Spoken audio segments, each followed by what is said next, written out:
प्रल्हाद नेवसिंग नांगलोत.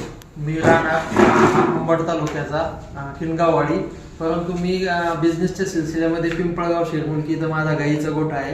तर मला आज माझ्या दाजींकडून कळालं, राजू सिंग मारक यांच्याकडून, की स्वयंरोजगार प्रशिक्षण प्रबोधिनी भोकरदनमध्ये आहे. तर मी त्या संदर्भात भोकरदनला आलो आणि त्या प्रशिक्षण योजनेकडून मला खूप साऱ्या अशा योजना कळाल्या की ज्या मला माहीत नव्हत्या.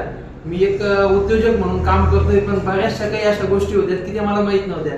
त्या योजनेकडून प्रबोधिनीकडून मला एवढ्या योजना कळाल्यात की त्या योजनेमधून माझा खूप सारा फायदा होणार आहे. आणि सरांचं जे मार्गदर्शन आहे ते इतकं चांगलं आहे की त्यांनी बारीक सारीक गोष्टी आम्हाला प्रशिक्षणामध्ये सांगितल्या, आणि जे काही पुढच्या काही योजना आहेत त्या आम्हाला ते ऑनलाईन काही गोष्टी सांगणार आहेत. आणि माझं असं म्हणणं आहे की ज्या विद्यार्थी किंवा जे उद्योजक व्हायचं आहे त्यांनी स्वयंरोजगार प्रशिक्षण प्रबोधिनीला अवश्य भेट द्यावी. जर माहीत नसेल तर सरांचा चॅनल आहे, त्या चॅनलद्वारे किंवा बऱ्याचशा मित्रांकडे नंबर आहे, ग्रुप्स आहे. आता मला एक ग्रुप भेटला आहे, तर मी माझ्या ग्रुपमध्ये तो नंबर, त्या प्रबोधिनीचा ऍड्रेस, सरांचा ऍड्रेस, सगळ्या काही गोष्टी टाकणार.